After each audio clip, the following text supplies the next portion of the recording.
దేవుని పరిశుద్ధ నామమునకు మహిమ కలుగును గాక. మరొకసారి మా యొక్క సియోను జీవము గల క్రీస్తు సువార్త పరిచరులకు మనందరినీ ప్రేమపూర్వకంగా ఆహ్వానిస్తూ ఉన్నాం. దేవునికి మహిమ కలుగును గాక. దేవుడు గడిచిన దినములన్నీ కూడా మనలను తన యొక్క ఆశ్చర్యకరమైన ప్రేమను బట్టి, ఉచితమైన కృపను బట్టి మనలను ఎంతగానో కాపాడి సజీవుల లెక్కలో ఉంచి మనలను ఆశీర్వాదకరముగా దేవుడు నడిపించి మరలా ఆయన సన్నిధిలో సమకూర్చినందుకై దేవునికి మాత్రమే సమస్తమైన మహిమ ఘనత ప్రభావములు కలుగునుగాక. Praise the Lord. ఈ సమయంలో ప్రత్యేకముగా మరొకసారి ఈ యొక్క సియోను జీవము గల క్రీస్తు సువార్త పరిచరుల యొక్క ఫౌండర్ అయినటువంటి డాక్టర్ యేసుపాదం గారికి, వారి కుటుంబానికి ప్రత్యేకమైన శుభాభివందనాలు తెలియపరుస్తూ ఉన్నాను. మీరందరూ కూడా దేవుళ్ళు ఎదుగుచు, వాక్యములో ప్రార్థనలో గడుపుచు దేవునికి సమీపంగా ఉన్నారని మిమ్మల్ని బట్టి దేవుని స్తుతిస్తూ ఉన్నాం. దేవుడు మిమ్మను, మీ కుటుంబాలను, మీ చేతి వృత్తులను, మీ వ్యాపారములను ఆయన బహుగా ఆశీర్వదించి తన పనిలో మిమ్మల్ని అందరూ కూడా వాడుకొని సాక్షులుగా నిలబెట్టునుగాక. ఆమేన్. స్తోత్ర.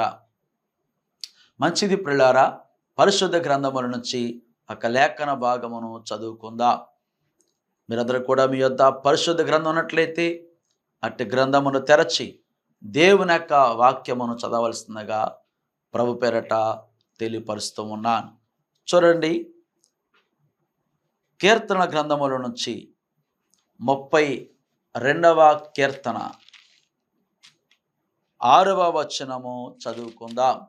మీ యొద్ద పరిశుద్ధ గ్రంథం ఉన్నట్లయితే మీరు కూడా నాతో కలిసి అట్టి లేఖన భాగమును చదవలసిందిగా ప్రభు పేరట తెలియపరుస్తూ ఉన్నాను. కీర్తనల గ్రంథముల నుంచి 32వ కీర్తన 6వ వచనము చదువుకుందాం.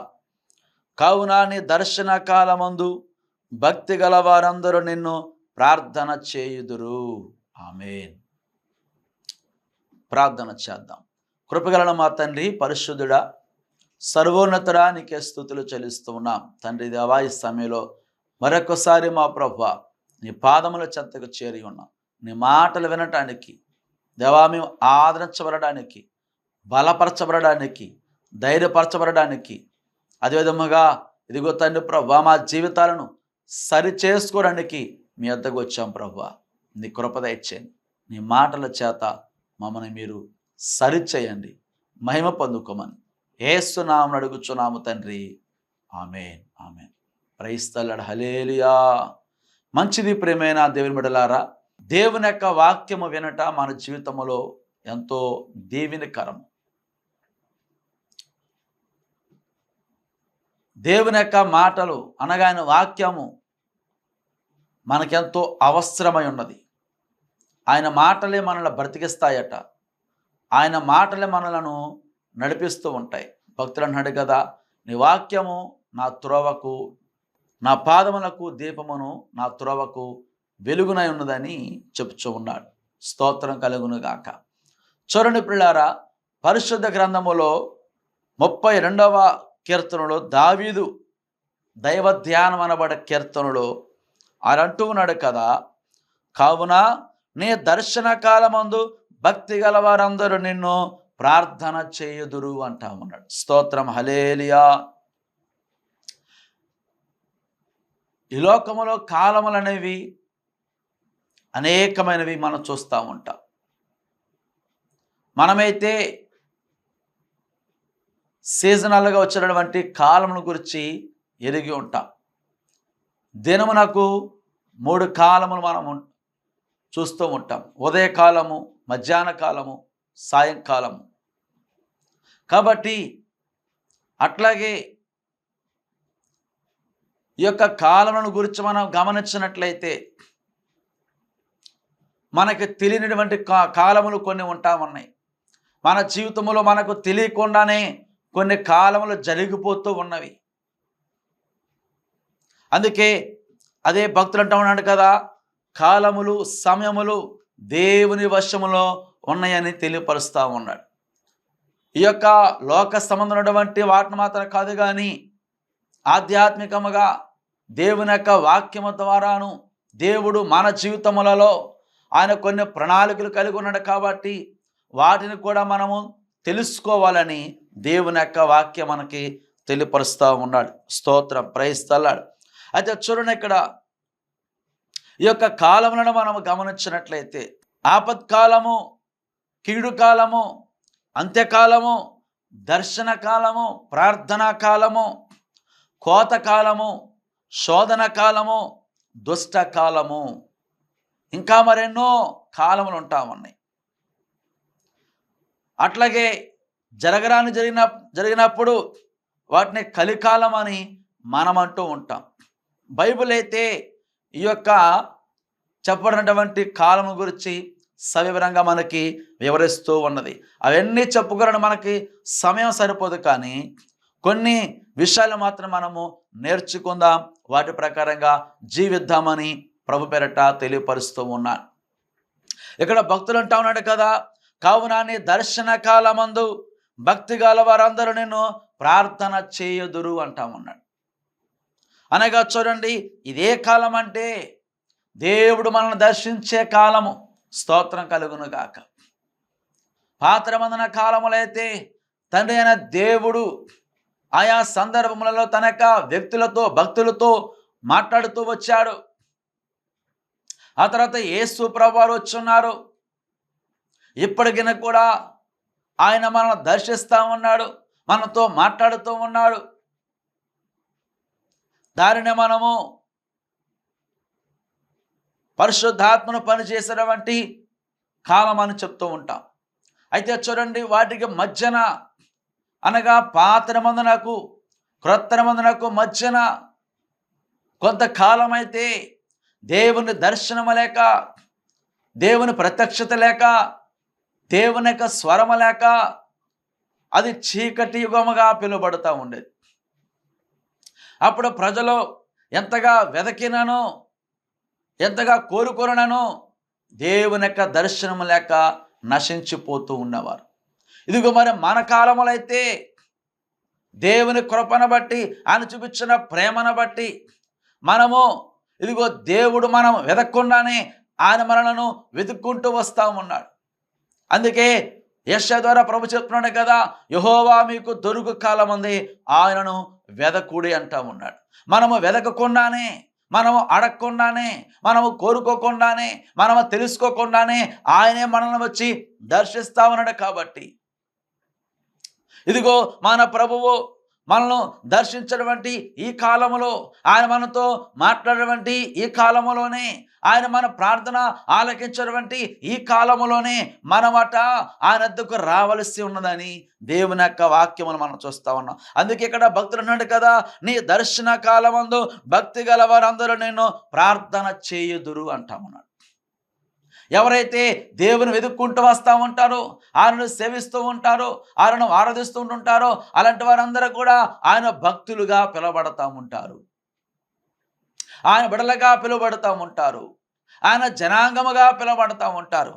కాబట్టి ఇదిగోది దేవుడు దర్శించే కాలము. కాబట్టి నువ్వు ప్రార్థన చేసావా, నువ్వు ప్రభువును వెతుకున్నావా, ఆయన అడుగుచున్నావా, ఆయన సందులో గోజాడుతున్నావా, దేవుడు తప్పక నిన్ను నన్ను ఆయన దర్శించువాడని, ఆయన మనల్ని బలపరుస్తూ ఉంటాడని, ఆయన మనల్ని ధైర్యపరుస్తూ ఉంటాడని, ఇదిగో మన ప్రార్థనలకు దేవుడు ఆయన జవాబిస్తూ ఉంటాడని ఈ సందర్భంలో దేవుని యొక్క వాక్యం ద్వారా మీకు జ్ఞాపకం చేస్తూ ఉన్నాను. దేవునికి స్తోత్రం కలుగును గాక.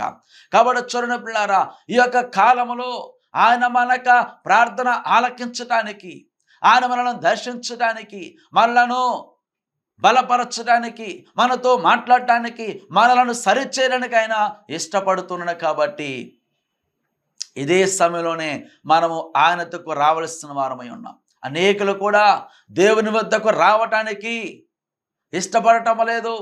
కొందరైతే సమయం లేదని చెప్తూ ఉంటారు, కొంతమంది అయితే ఇదిగో మాకు తీరుబడలేదని చెప్తూ ఉంటారు, అనేక మంది అనేకటువంటి సాకులు వెతుక్కుంటూ ఉంటారు. కానీ ఇదిగో దేవుని విషయంలో మనకు దేవుని దగ్గర రావడానికి నీకు నాకు ఏదైతే ఆటంకంగా ఉంటుందో, ఏదైతే అడ్డుగా ఉంటున్నదో అవన్నీ కూడా తొలగించుకొని వాటిని మనము తప్పించుకొని వాటి నుంచి మనము విడిపించబడి దేవుని దగ్గరకు వచ్చి ఆ యొక్క సమయంలో ఏమైతే మనకి నిర్ణయించబడిందో ఆ సందర్భంలో, ఆ కాలంలో, ఆ సమయంలో మనం దేవుని యొద్దకు రావాల్సి ఉన్నదని దేవుని యొక్క వాక్యం మనం తెలియపరుస్తుంది. ఎందుకంటే ప్రభు అన్నాడు కదా, ఆయన వాక్యం మనం గమనించినట్లయితే ఇగో మీరు దేవుని యొద్దకు రండి, అప్పుడు ఆయన మీ యొద్దకు వచ్చును అంటా ఉన్నాడు. స్తోత్రం కలుగును గాక.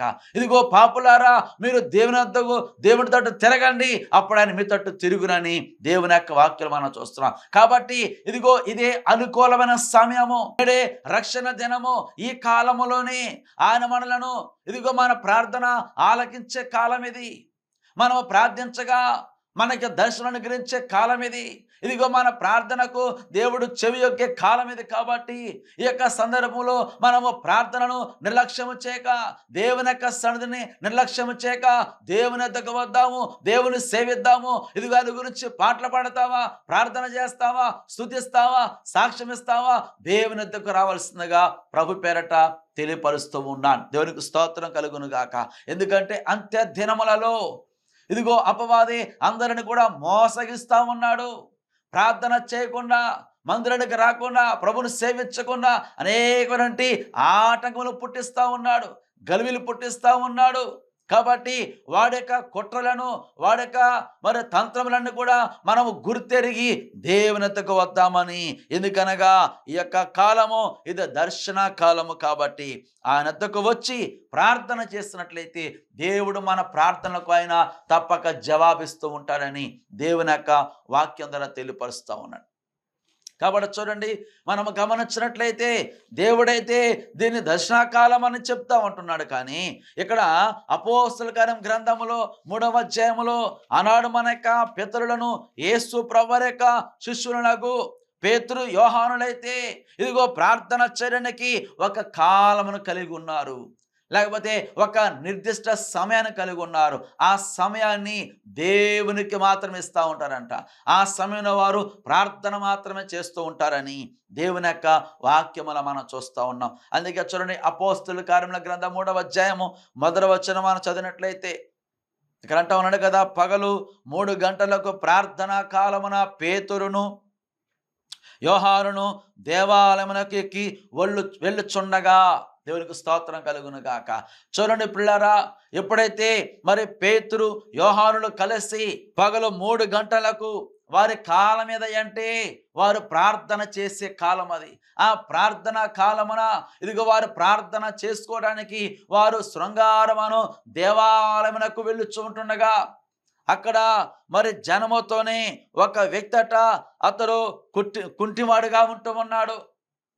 అతడైతే ప్రతిరోజు కూడా భిక్షమెత్తుకోవడానికి తీసుకురాబడుచున్నాడు అక్కడికి. ఎప్పుడైతే మందిరంలో ప్రార్థన జరుగుతుందో అప్పుడు మరి ప్రజలు వచ్చే సమయం కాబట్టి భిక్షము కొరకు వస్తా ఉన్నాడు. వారికి ఏదైతే ప్రార్థనా కాలము, ఆయనకైతే ఇదిగో భిక్షమెత్తుకునే కాలముగా ఉంటున్నది. ఆయనైతే ఇదిగో వచ్చిన ప్రతి ఒక్కరు కూడా ఏదో ఒకటి ధనం వేస్తూ ఉన్నారు. కాబట్టి ఆ ధనము కొరకు చూస్తూ ఉంటుంటే ఆ సందర్భంలో ఇక్కడ పేతురు అంటా ఉన్నాడు కదా, ఇదిగో మా యొద్ద అయితే వెండి బంగారములు లేవు, కానీ మాకు కలిగినది మీకు ఇచ్చుచున్నామయ్యా, ఇదిగో దాన్ని నువ్వు తీసుకొని యేసు నామములో నువ్వు లేము అని చెప్పినప్పుడు ఆ వ్యక్తి అతను దిగ్గున లేచి నడుచుచున్నట్లుగా, నడుచుచు గంతులు వేస్తున్నట్లుగా, దేవుణ్ణి స్తుతిస్తున్నట్లుగా దేవుని యొక్క వాక్యమును మనం చూస్తున్నాం. చూడండి, ఆయనను స్తుతించడం మాత్రం కాదు, కానీ ఆయన కూడా అనగా ఆ వ్యక్తి కూడా ఆ యొక్క భక్తులతో కలిసి మందిరములోనికి వెళ్ళినట్లుగా దేవుని యొక్క వాక్యములు మనం చూస్తూ ఉన్నాం. స్తోత్రం కలుగును గాక. కాబట్టి చూడండి, ఇక్కడ మరి ఆనాడు పేతురు యోహానులు మాత్రమే కాదు, మరి శిష్యులు చేస్తున్నటువంటి ఆ ప్రార్థనలు బట్టి అక్కడ ఆ కాలంలో అద్భుతాలు జరిగినాయి అంటే, కార్యాలు జరిగినాయి అంటే ఇదిగో మరి మనం కూడా చేస్తూ ఉన్నాము, జరగటం లేదేంట అని మనం ఆలోచన చేయవచ్చును. కానీ వారు చేయగా ఎందుకు కార్యాలు జరిగినవి అంటే వారు ప్రతి దినము కూడా క్రమముగా ప్రార్థన చేసేవారు. వారు ప్రార్థనకు ఒక సమయాన్ని కలిగి ఉన్నారు, ఒక కాలమును కలిగి ఉన్నారు. ఆ నిర్దిష్ట సమయంలో వారు తప్పక ప్రార్థించేవారు. దేవునికి స్తోత్రం కలుగును గాక. అందుకే వారు ప్రార్థన చేయగా, అక్కడ ప్రార్థన మాత్రమే కాదు, ఆయన ఒక మాట సెలవిచ్చున్నాడు, యేసు నామున లెమ్ము అని. ఆ చెప్పిన ఆ మాట ప్రకారము ఆ వ్యక్తి లేచి దిగ్గున లేచి నడిచినట్లుగా చూస్తున్నాం. కారణం ఏంటంటే అక్కడ వారి యొక్క శక్తి కాదు కానీ, వారి ప్రభావం కాదు కానీ, వారిలో ఉన్నటువంటి ఆ ప్రార్థనా శక్తిని బట్టి మాత్రమే, ఆ ప్రార్థన ప్రభావం బట్టి మాత్రమే అక్కడ అద్భుతం జరిగినట్లుగా దేవుని యొక్క వాక్యముల మనం చూస్తూ ఉన్నాం. స్తోత్రం కలుగును గాక. ప్రైజ్ ద లార్డ్, హల్లెలూయా. కాబట్టి చూడండి ఇక్కడ, అందుకే మరి వారు దేవుడైతే ఒక దర్శన కాలమును కలిగి ఉంటే, తన యొక్క భక్తులైతే ఆ కాలములో ఆయనతో రావడం కాదు కానీ, వారు కూడా ప్రార్థించడానికి ఒక కాలమును కలిగి ఉన్నారట. అది పగలు 3 గంటలకు ప్రార్థనా కాలమని దేవుని యొక్క వాక్యం మనకి తెలియపరుస్తూ ఉన్నాడు. స్తోత్రం కలుగును గాక. ప్రైజ్ ద లార్డ్, హల్లెలూయా. కాబట్టి చూడండి పిల్లారా, మరి మనము కూడా క్రమముగా ప్రార్థించాలని, మనము కూడా నిత్యము ప్రార్థించడముగా ఉండాలని, మనము బ్రతుకున్నప్పుడు మన కాలంలో మనం ప్రార్థన చేయాలి. ఇదిగో మన పూర్వీకులు, మన పితరులు వారు చేసి ఉండవచ్చును, ఒకవేళ చేయలేకపోవచ్చును, కానీ ఇదిగో మన కాలంలో అయితే మనము ప్రార్థించేవరముగా ఉండాలి అనే విషయాన్ని బైబిల్ మనకి తెలియపరుస్తూ ఉంది. ఎందుకనగా ప్రార్థించిన వారి కుటుంబాలు ఆశీర్వాదకరముగా ఉంటాయి, ప్రార్థించిన వారి యొక్క వంశములు దీవెనకరముగా ఉంటాయి. ప్రార్థించిన వారు ఇదిగో దేవుని చేతిలో ఇదిగో ఎంతగానో దీవెనకరంగా ఉంటారు, వాడబడుచు ఉంటారు. మన యొక్క ఆస్తి ఏదంటే, మనకు స్వాస్థ్యం ఏదంటే ప్రార్థన మాత్రమై ఉన్నది. స్తోత్రం కలుగును గాక. మరి ఆస్తులు కలిగి ఉంటే మాత్రం కాదు కానీ, జ్ఞానం కలిగి ఉంటే మాత్రం కాదు కానీ, విద్య కలిగి ఉంటే మాత్రం కాదు కానీ, ధనం కలిగి ఉంటే మాత్రం కాదు కానీ, అవన్నీ లేకపోయినా సరే ఈ లోకంలో మనం బ్రతకగలగాలంటే, ప్రార్థన చేశామంటే మనం తప్పక ఈ లోకంలో బ్రతకగలుగుతూ ఉంటాం. మనకు అవసరాలు తీర్చబడటం మాత్రం కాదు కానీ, ఇంకా మనము దేవుని యొక్క శక్తిని పొందుకోవాలంటే కూడా మనం ప్రార్థన చేయాలని దేవుని యొక్క వాక్యం ద్వారా తెలియపరుస్తూ ఉన్నాడు. దేవునికి స్తోత్రం కలుగును గాక. ప్రైజ్ ద లార్డ్, హల్లెలూయా. చూడండి, ఇంకా మనం గమనించినట్లయితే అదే అపోస్తలుల కార్య గ్రంథములో 10వ అధ్యాయంలో ఇక్కడ మనం గమనించినట్లయితే కొర్నేలి అనబడే ఒక శతాధిపతి అట, ఆయన కూడా మరి ఏ సమయం ప్రార్థన చేస్తాడంటే పగలు ఇంచుమించు 3 గంటల వేళ దేవుని దూత అతని యొద్దకు వచ్చి కొర్నేలి అని పిలుచుట దర్శనమందు తేటగా అతనికి కనబడెను. స్తోత్రం కలుగును గాక. ప్రైజ్ ద లార్డ్, హల్లెలూయా. చూడండి పిల్లారా, చక్కటి మాట ఇక్కడ మనం చూస్తా ఉన్నాం కదా. ఈయనైతే తన ఇంటి వారందరితో కూడా కలిసి దేవుని భయభక్తులు గలవాడండి, ప్రజలకు బహు ధర్మకార్యములు జరిగిస్తా ఉన్నాడు, ఎల్లప్పుడూ దేవునికి ప్రార్థన చేయవాడుగా ఉంటూ ఉన్నాడు. కానీ ఇదిగో ఆయన ప్రార్థన చేసినటువంటి ఆ వ్యక్తిని కూడా మరి ఏ సమయంలో ఆయనకి దర్శనం వచ్చింది, ఏ సమయంలో దేవుని దూత ఆయన వద్దకు వచ్చాడు అని మనం ఆలోచన చేస్తున్నట్లయితే పగలు 3 గంటల వేళ. స్తోత్రం కలుగును గాక. అంటే చూడండి, మరి వారు ఆ విధముగా ప్రార్థన చేశారు కాబట్టి దేవుని కార్యాలు చూడగలిగి ఉన్నారు, దేవుని యొక్క దర్శనాలు చూడగలిగి ఉన్నారు. దేవుడు తన యొక్క దూతలను పంపి వారిని బలపరిచినట్లుగా మనం చూస్తూ ఉన్నాం.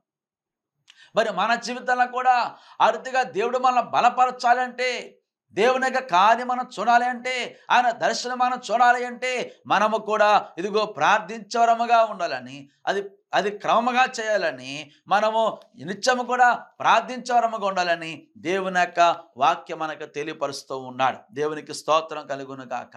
ప్రైజ్ ద లార్డ్, హల్లెలూయా. కాబట్టి చూడండి, ఇంకా మనం గమనించినట్లయితే అదే కీర్తన గ్రంథములో 27వ కీర్తన 5వ వచనం చదివినట్లయితే ఇక్కడ మరొక మాట మనము గమనించవచ్చునండి. 27వ కీర్తన 5వ వచనం మనం చదివినట్లయితే ఇక్కడ అంటా ఉన్నాడు కదా, ఆపత్కాలమున ఆయన తన పర్ణశాలలో నన్ను దాచును, తమ గుడారపు మాటున నన్ను దాచును అంటా ఉన్నాడు. స్తోత్రం, ప్రైజ్ ద లార్డ్. ఇది ఏ కాలం అంటే ఆపత్కాలము. ఈ లోకంలో జీవిస్తున్న మనకు ఎన్నో ఆపదలు వస్తూ ఉంటాయి, శోధనలు వస్తూ ఉంటాయి, సమస్యలు వస్తూ ఉంటాయి. కాబట్టి ఆ యొక్క ఇదిగొప్పుడు దీన్ని ఏమని పిలుస్తా ఉన్నాడంటే ఆపత్కాలమున అని చెప్తా ఉన్నాడు. అనగా ఈ యొక్క ఆపత్కాలమున ఆయన తన పర్ణశాలలో నన్ను దాచును అని ఇక్కడ భక్తుడు అనగా దావీదు ఆయన ధైర్యంతో చెప్తా ఉన్నాడు. కారణం ఏంటంటే ఆయన కూడా ప్రార్థించేవాడు కాబట్టి. దావీదట ఆయన మానక ప్రార్థించేవాడని, దినమునకు 7 మారులు స్తుతించేవాడని ఆయన వాక్యములో మనం చూస్తా ఉన్నాం. కాబట్టి పిల్లారా, ఈ లోకములో జీవిస్తుండగా మనకైనా కూడా అనేకమంది ఆపదలు వస్తూ ఉంటాయి.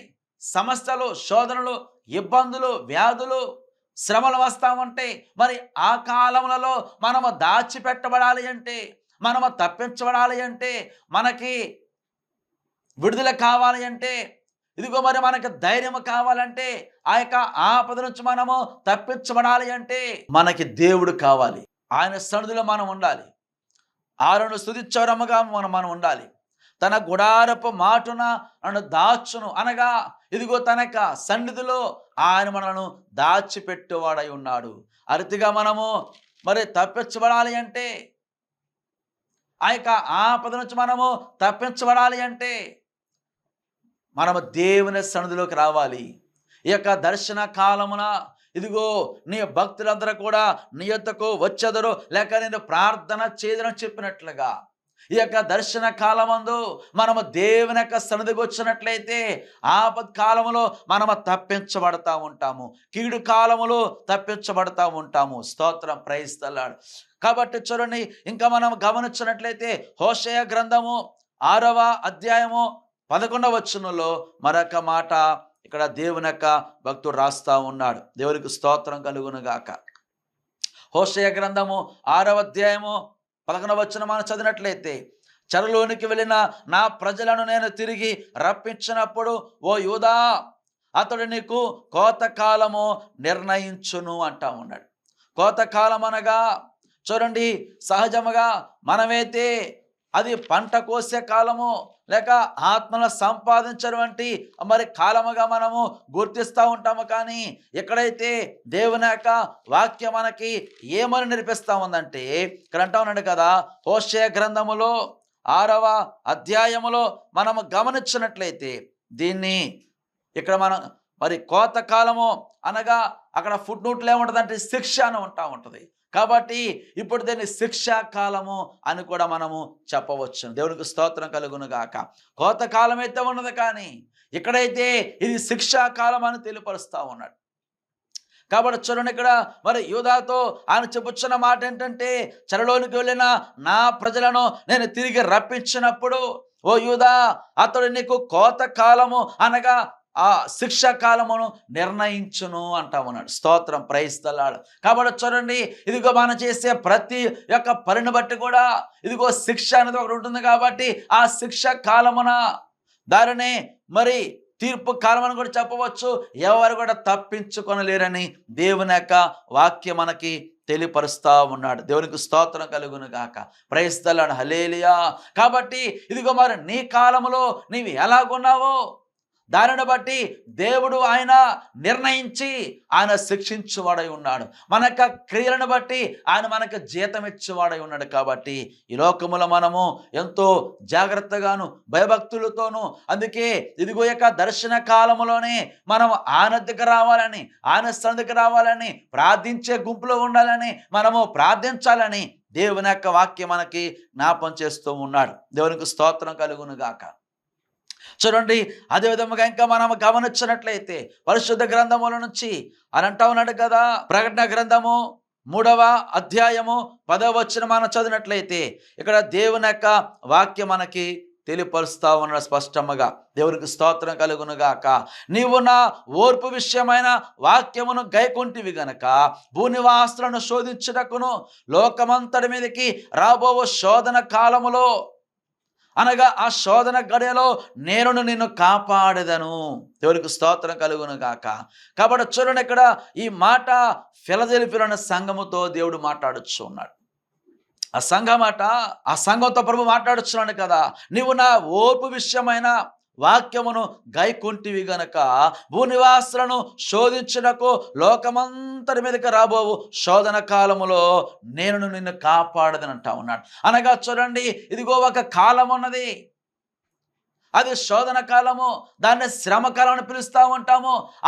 ఆ యొక్క శ్రమ కాలములో అని అన్నాడు కదా, ఎవరైతే ఇప్పుడు నా వాక్య విషయమై ఓర్పు కలిగి ఉంటున్నారో, నన్ను సేవిస్తూ ఉన్నారు, నన్ను ఆరాధన చేస్తూ ఉన్నారు, ప్రార్థించేవారుగా ఉంటూ ఉన్నారు, అలాంటి వారందరూ కూడా ఆ కాలమున నేను కాపాడదను ప్రభు అంటా ఉన్నాడు. కాబట్టి ఇదిగో దేవుని సన్నిధిలో మనము నిర్లక్ష్యముగా ఉండకుండా ప్రభువును మనం సేవిద్దామని ఆయన దర్శించినటువంటి ఈ దర్శన కాలంలోనే ఆయన వద్దకు మనం వచ్చి ప్రార్థించాలని, ఆయన మాటలు అంగీకరించాలని, ఆయన సేవించాలని ఈ సందర్భంలో దేవుని యొక్క వాక్యం ద్వారా తెలియపరుస్తూ ఉన్నాను. అట్టి కృప యేసయ్య మనందరికీ అనుగ్రహించునుగాక. స్తోత్రం, హల్లెలూయా. చూడనట్లయితే మనమైతే ఇంకా మనం గమనించినట్లయితే ఇప్పుడున్న కాలము అది ఏ కాలం అంటే, ఇప్పుడు ప్రస్తుతం మనమైతే అనేకమైన భయంకరమైన విషయాలు, ఎన్నో వినరాని విషయాలు వింటూ ఉన్నాం, చూడరాని సంఘటనలు చూస్తూ ఉన్నాం, భయంకరమైన పరిస్థితులు ఇప్పుడు జరుగుతూ ఉన్నాయి. అందుకే దీని గురించి బైబిల్ ఏం చెప్తా ఉందంటే, గలతీ పత్రిక 1వ అధ్యాయము 4వ వచనము మనం చదివినట్లయితే, మన తండ్రి అయిన దేవుని చిత్త ప్రకారము క్రీస్తు మనలను ప్రస్తుతపు దుష్ట కాలముల నుండి విమోచింపవలనని మన పాపముల నిమిత్తము తన్ను తాను అప్పగించుకొనెను. స్తోత్రం, ప్రైజ్ ది లార్డ్. కాబట్టి చూడండి పిల్లారా, ప్రస్తుత సమయము లేకపోతే ప్రస్తుత కాలము ఎంతో గడ్డు పరిస్థితిగా ఉంటుంది. మనము చూడరాని వాటిని చూస్తూ ఉన్నాం, వినకూడని విషయాలు వింటా ఉన్నాం, ఎక్కడ చూసినా హత్యలు, ఇదిగో భయంకరమైన వార్తలు వింటా ఉన్నాం. కాబట్టి ఈ కాలము, దీని గురించి ఏం చెప్తున్నానంటే, ఇది ఈ కాలం అంటా ఉన్నాడు. ఏ కాలం అయ్యిందంటే ఇది దుష్ట కాలమై ఉన్నది. లోకములు అనేకులైతే కలికాలం అని పిలుస్తూ ఉంటారు. ఇదిగో ఇది దుష్ట కాలమై ఉన్నది. జరగరాని సంఘటనలు జరుగుతూ ఉన్నవి. కాబట్టి ఇదిగో మరి యొక్క దుష్ట కాలముల నుంచి మనల్ని విడిపించడానికి, మనల్ని విమోచించడానికి, మన పాపముల నిమిత్తమట యేసు ప్రభువారు ఆయన తనను తాను అప్పగించుకొని ఉన్నాడు. మన కొరకు ప్రాణం పెట్టున్నాడు, తన రక్తాన్ని చెందించున్నాడు. కాబట్టి ఇదిగో అందుకే ఈ యొక్క దర్శన కాలములో మనము ఆయన వద్దకు వచ్చినట్లయితే మనము తప్పించబడతామని దేవుని యొక్క వాక్యం మనకి తెలియపరుస్తూ ఉన్నాడు. దేవునికి స్తోత్రం కలుగును గాక. అందుకే ఇక్కడ భక్తులు ఉన్నాడు కదా, ఇదిగో మరి నీ యొక్క దర్శన కాలమందు నీ భక్తులు నీ వద్దకు వచ్చేదని అంటా ఉన్నాడు. కాబట్టి పిల్లారా, మరి ఈ కాలంలోనే దేవుని వద్దకు వద్దాము, దేవుని సేవిద్దాము, మనసారా ఆరాధన చేద్దాము, ప్రభుని గణపడదాము, ప్రార్థన చేద్దాము, ఆయన వాక్యదానం చేద్దాము, ఇదిగో దేవుని వాక్యానికి లోబడదాము. మన కాలంలోనే మనము ప్రార్థించేవరముగా ఉండాలని, మనం ప్రార్థించినట్లయితే రాబోయే తరం వారు కూడా ఇదిగో వారు కూడా మన వలె ప్రార్థించేవారుగా ఉంటారు. దేవుని యొక్క వాక్యం ద్వారా తెలియపరుస్తున్నాను. యేసయ్య మనందరికీ అటు కృపను అనుగ్రహించి మన ప్రార్థనలకు, మన యాచనలకు, మన మొరలకు, మన విజ్ఞాపనలకు మన దేవుడు తప్పక ఆయన జవాబును ఆయన అనుగ్రహించేవాడై ఉన్నాడు. స్తోత్రం, ప్రైజ్ ది లార్డ్. కాబట్టి పిల్లారా, దేవుని సన్నిధిలో ప్రార్థన చేద్దాము. మన జీవితాల్లో ఇదిగో దేవుడు అనేకమైన అద్భుతాలు జరిగించినట్లుగా ఆయన కార్యాలు జరిగించినట్లుగా మనము ప్రార్థించినట్లయితే మన కుటుంబాలు మనము క్షేమకరముగా ఉంటాం, మన దేశము క్షేమకరముగా ఉంటుంది, మన ప్రాంతము క్షేమకరముగా ఉంటుంది. అలాంటి క్షేమకరమైన స్థితిని యేసయ్య మన ప్రార్థన ద్వారా అందించాలని, అనుగ్రహించాలని ఆయన ఆశపడుతున్నాడు. కాబట్టి ఇదిగో ఆయన దర్శించినటువంటి ఈ దర్శన కాలములో మనం ప్రభు యొద్దకు వద్దాం, ప్రభువుని సేవిద్దాం, ఆయన కృపను పొందుకుందాం. అట్టి కృప యేసయ్య మనందరికీ అనుగ్రహించునుగాక. ఆమేన్, ఆమేన్. ప్రార్థన చేద్దాం. దయచేసి ప్రార్థనలోకి వచ్చినట్లయితే, దేవా, ఈ దుష్ట కాలం నుంచి మమ్మల్ని విడిపించడానికి నువ్వు వచ్చావు నాయన. మన కొరకు ప్రభు ప్రాణ పెట్టడానికి వచ్చినాడు. పిల్లారా, ఆయన సన్నిధిలో ప్రార్థన చేద్దామా? తండ్రి, కృపగలన మా ప్రభువా, సర్వోన్నతుడానికే స్తుతులు చెల్లిస్తా ఉన్నాం. నిజమే మా ప్రభువా, ఇదిగో మీరు దర్శించినటువంటి నీ దర్శన కాలములో మేము వ్యర్థముగా జీవించకూడదు నాయన, నీకు వ్యతిరేకంగా జీవించకూడదు ప్రభువా. తండ్రి నాయన, అదిగో మా ప్రభువా, నీ యొక్క భక్తులముగా, నీ వడులముగా నీ యొద్దకు వచ్చి ప్రార్థించవరంగా మేము ఉండడానికి సహాయం చేయండి. దేవానికి స్తుతులు చెల్లిస్తా ఉన్నాం. ఎందరైతే ఈ మాటలు వినున్నారో వారందరూ గొప్ప ప్రార్థన పరులుగా చేయండి. దేవా, వారి జీవితాలు, వారి కుటుంబంలో అద్భుత కార్యాలు మేము జరిగించడం ప్రార్థన చేస్తా ఉన్నాం. ఎవరైతే ఎటువంటి నాయన అదిగో ప్రభు సమస్యలు, ఇబ్బందులు వచ్చి నీ మాటలు విని ఉన్నారో అట్టి వారిని దర్శించి కృప చూపించండి. వారి జీవితంలో గొప్ప విడుదల కార్యం జరిగించండి ప్రభా. యేసు పరిశుద్ధ నామమున అడుగుచున్నాము తండ్రి,